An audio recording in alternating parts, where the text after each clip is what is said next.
junto con Esteban Licancura y quien le habla Javiera Beiza, vamos a estar hablando sobre el libro de El mito de la enfermedad mental. Específicamente vamos a hablar de una conferencia a la cual este autor fue invitado, quien es Thomas Szasz.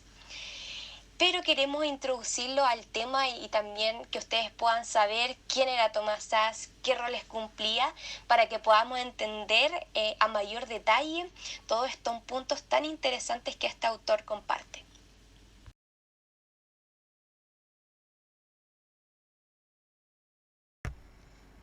Bueno, Thomas Szasz fue un psiquiatra psicoanalista y académico de origen húngaro. La mayor parte de su carrera la desarrolló como profesor de psiquiatría en la Universidad del Estado en Nueva York. Fue reconocido como miembro británico de dos grandes asociaciones americanas, como la Asociación Estadounidense de Psiquiatría y también la Asociación Estadounidense del Psicoanálisis. Y se dice que fue uno de los más grandes críticos del cientificismo y también de las prácticas coercitivas, las cuales están en contra de la violencia que condiciona el comportamiento de una persona, como en este caso lo hacía la psiquiatría. También fue un teórico de la primera clase y desarrolló los más grandes análisis conceptuales y epistemológicos de la psiquiatría, claramente estando en contra de los encierros involuntarios y de los tratamientos también involuntarios que la psiquiatría le entregaba a sus pacientes. También una de las cosas que podemos describir, ya que nos vamos a meter en este mundo de la psiquiatría, es saber el rol que ocupa un psiquiatra, y claramente la psiquiatría vendría siendo como tal el conjunto de teorías y conocimientos y también métodos que dedican a estudiar las enfermedades mentales y los tratamientos que ellos deben ejercerle a dichos pacientes.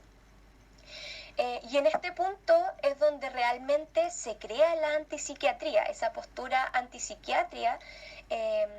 que está en contra de claramente de los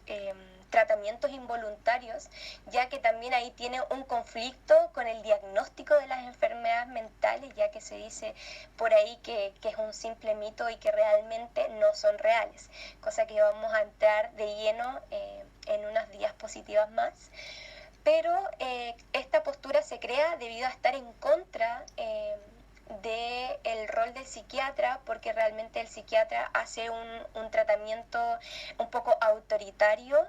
estando en contra de la propia voluntad de los pacientes. Así que es ahí donde realmente se crea este rol o esta postura antipsiquiatría.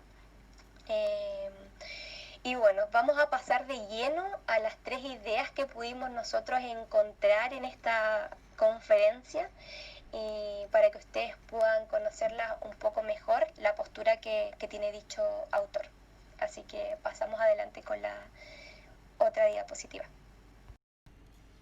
Una de las primeras ideas que a nosotros nos pareció relevante es cuando este autor habla sobre las enfermedades mentales, haciendo una gran diferencia entre los diagnósticos de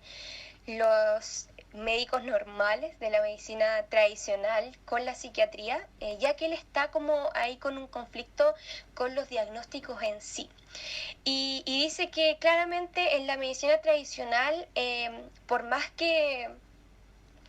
sea comprobable los diagnósticos o dichas enfermedades como el cáncer, ya que todos sabemos que es una enfermedad real y que en muchas situaciones podría causarle la muerte a una persona, el paciente no tiene cómo saber si realmente lo que el médico le está diagnosticando es verídico o es completamente falso, o el médico lo está haciendo solamente para sacarle dinero. Realmente el paciente no tiene cómo saberlo porque no es un experto en la materia.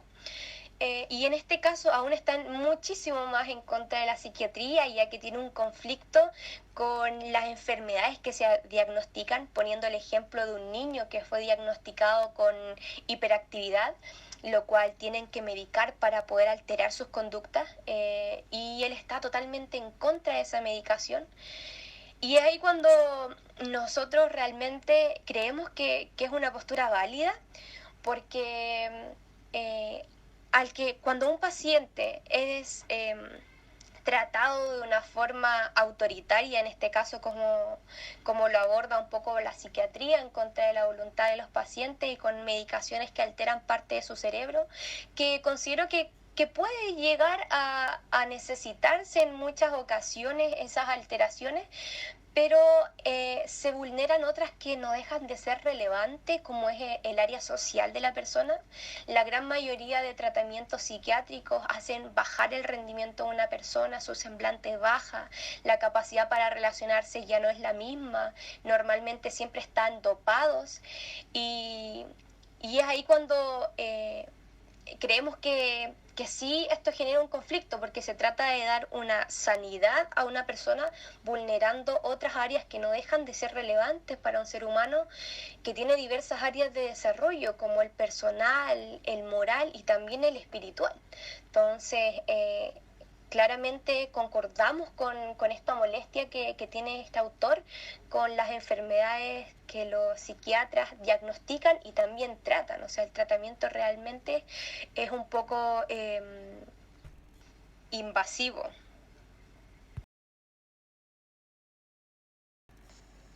En la segunda idea que nosotros planteamos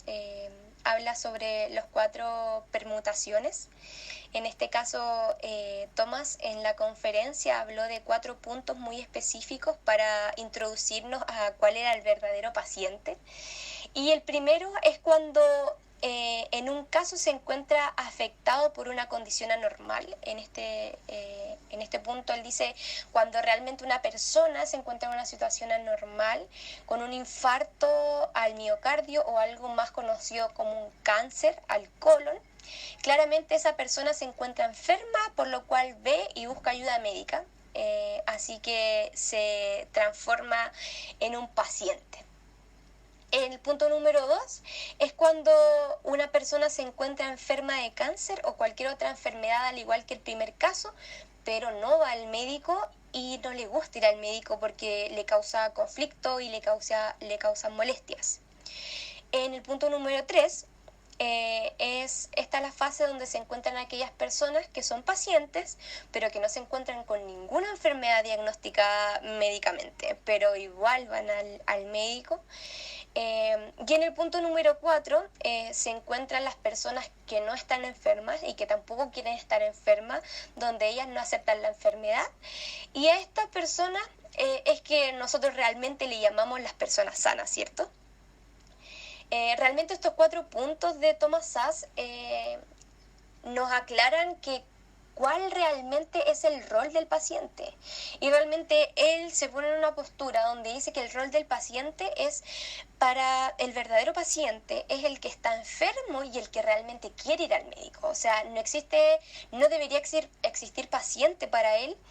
que tenga que ir al médico por una obligación política o por una obligación familiar, ni mucho menos una obligación para ser sano cuando quizás realmente a la persona no le interesa ser sano. Y aquí nosotros concordamos, pero no concordamos con este autor, ya que precisamente en este ejemplo de las 4 fases, él habla del paciente que realmente tiene que ir bajo su voluntad, en lo cual estamos de acuerdo, pero creemos que ni en la medicina normal ni en la psiquiatría se ha podido lograr, ya que muchos están pidiendo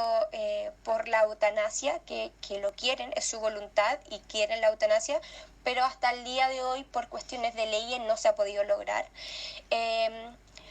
Y creemos que claro, si mi enfermedad es algo totalmente personal y solo me daña a mí, si es que me sano o no me sano, claramente podríamos entrar a la libertad de decir, ¿sabes qué? Si el paciente no quiere tratarse, perfecto, no hay problema. Pero cuando mi enfermedad no me daña solo a mí, sino que me pone en peligro a terceros, como podríamos poner el ejemplo de las enfermedades un poco más llevadas a la psiquiatría, que claramente Thomas no las considera como enfermedades, cree que son un mito. Podríamos dar el ejemplo de los psicópatas, ya que muchos estudios con el tiempo han comprobado que son personas peligrosas, que ven a sus personas de alrededor, que los rodean como cierta presa. Realmente son muy peligrosos, y lo hemos visto por casos que realmente han sido muy tristes. Y vemos que quizás esta enfermedad, entre comillas, no solamente perjudica a la persona quien la padece, sino que pone en riesgo a muchas personas más, su integridad, su salud, su vida. Entonces ahí realmente estamos de acuerdo con quizás afiatarnos un poco con las leyes en las que estamos regidos, porque consideramos que realmente hay un riesgo mayor en este tipo de enfermedades, que ojalá para nosotros puedan ser tratadas con terapia, como la conductivo-conductual, o con diversas terapias que trabajen su cerebro, ¿cierto?, de distintas formas, pero que mantengan a una persona trabajando esas áreas que deben trabajarse, quizás cerebrales o psicológicas, para que puedan ver quizás resultados, mejoras en ello, y no pongan en tantos aprietos quizás a la gente que los rodea. En ese punto claramente estamos en contra de lo que pueda pensar este autor, porque creemos que no se estaría viviendo se estaría viviendo una libertad del paciente si decimos que la persona a nivel psiquiátrico no quisiera tratarse, pero estamos poniendo en riesgo a toda la gente que rodea a ese paciente, ya que es un paciente completamente peligroso, que necesita una terapia que ojalá no pueda ser como la plantea Thomas en este caso, porque no queremos que tampoco el paciente vea su área a tratar o a los médicos como algo carcelario o algo que le produzca mucho más daño. Ojalá puedan ser unas terapias más amistosas para ellos y no tan agresivas y autoritarias, pero realmente ahí sí estamos un poquito en contra de lo que pueda pensar ese autor. Así que ahora vamos a pasar a la tercera idea para poder saber de qué se trata. En este punto hablamos sobre la libertad de elegir, donde el autor está a favor de poder tener esa libertad de elegir qué religión seguir,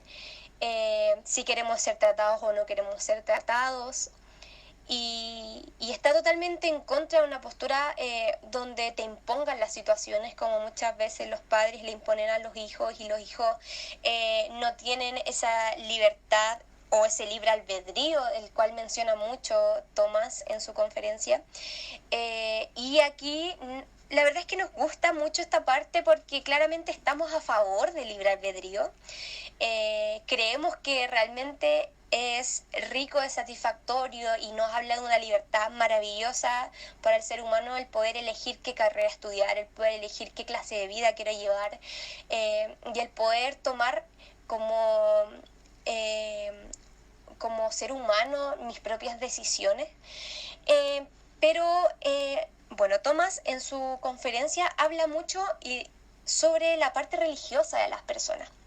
Y me gusta esta palabra de libre albedrío, porque es un vocabulario muy bíblico el cual él ocupa. El libre albedrío se lo habló Dios en la Biblia a Josué, primeramente. En ese tiempo habían muchos pueblos, y aquí quiero contextualizarlo un poco para que puedan entender nuestra postura al respecto.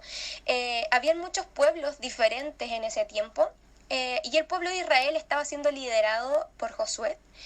Y el pueblo de Israel, a diferencia de todos los otros pueblos, se caracterizaba por ser un pueblo moralmente correcto, y un pueblo que realmente quería hacer las cosas bien y en ese tiempo agradar a Dios. Entonces, yo me doy cuenta, estudiando un poco también la parte bíblica, de que Dios solamente le habló del libre albedrío a Josué, y no le habló del libre albedrío a ni un pueblo más en ese tiempo, porque me da alusión a que realmente era un pueblo moralmente correcto, que dentro de tener la libertad de elección que Dios le daba, iban a elegir igual lo correcto para ellos y para el entorno y algo que los beneficiara a todos. Entonces ahí nosotros concluimos con esta tercera idea de que estamos de acuerdo con la libertad de expresión, estamos de acuerdo con que podamos elegir lo que nosotros queramos mejor para nosotros.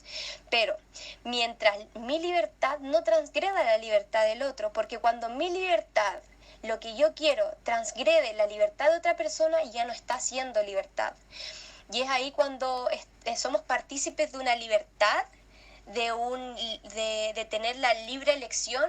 pero queremos vivirla con equilibrio, con empatía y también con mucho amor.